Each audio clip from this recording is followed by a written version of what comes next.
Hi everyone, welcome to another episode of Case of the Week from Let's Read Out. This week we're going to be discussing an obstructing femoral hernia. The case was submitted by Dr. Jen Padwall, an R2 at Stanford University.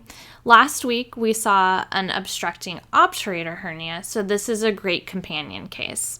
Today's episode will utilize some great ways of potentially identifying landmarks to help differentiate a femoral hernia from an inguinal hernia, and also how to further classify an inguinal hernia as direct or indirect.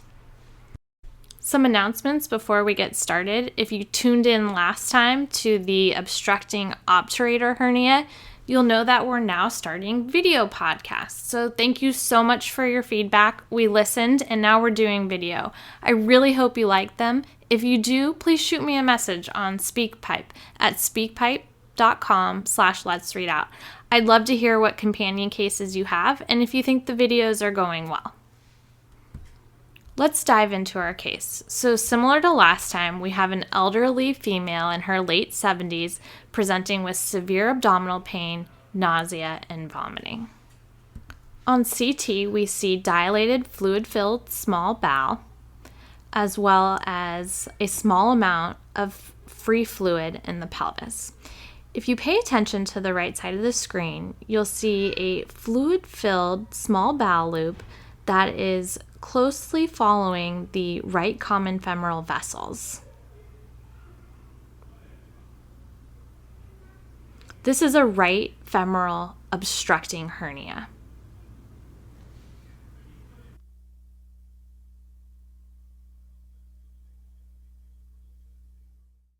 Coronal images of the right femoral hernia sac can be very helpful. Our case was interesting because there are actually 2 points of obstruction as the hernia sac enters into the right femoral hernia. These 2 points of narrowing are concerning for a closed loop obstruction type morphology.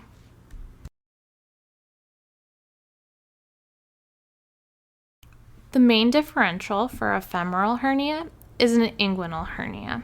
The pubic tubercle is a particularly helpful CT landmark for distinguishing the 3 types of growing hernias: femoral, direct inguinal, and indirect inguinal. Orthogonal lines drawn through the pubic tubercle can be helpful for characterization. If the hernia sac is posterior to X but lateral to Y, this is more consistent with a femoral hernia. If the hernia sac is anterior to X but lateral to Y, these are more suggestive of a direct hernia. On the other hand, if the hernia sac is anterior to X but begins to encroach on Y, this is more suggestive of an indirect inguinal hernia. This axial image shows an indirect inguinal hernia. Orthogonal lines have again been drawn through the pubic tubercle. The lines demonstrate this hernia to be inguinal, as it again lies anterior to the transverse line or the X line through the pubic tubercle. It crosses medial to the pubic tubercle or the Y-axis towards the scrotum and is likely to be indirect, again, indirect rather than direct.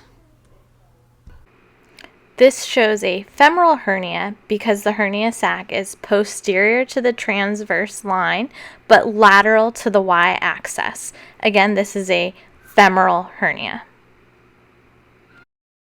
One final companion case is a very large left inguinal hernia containing a significant amount of sigmoid colon. In the sigmoid colon, you can also tell that there are fine outpouchings suggestive of significant diverticulosis. In the axial plane, we see that there is actually a small amount of fluid in the hernia sac, concerning for diverticulitis within this very large inguinal scrotal hernia. There are many differences between a femoral and inguinal hernia. As we already saw, the relationship to the pubic tubercle is especially important. For femoral hernias, it is below and lateral. For inguinal hernias, it is above and medial.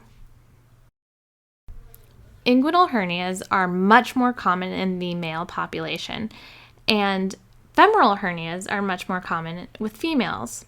Strangulation is less common for inguinal hernias and more common for femoral hernias. Overall, the incidence of inguinal hernias is 10 times more common than femoral. There are so many cool hernias out there.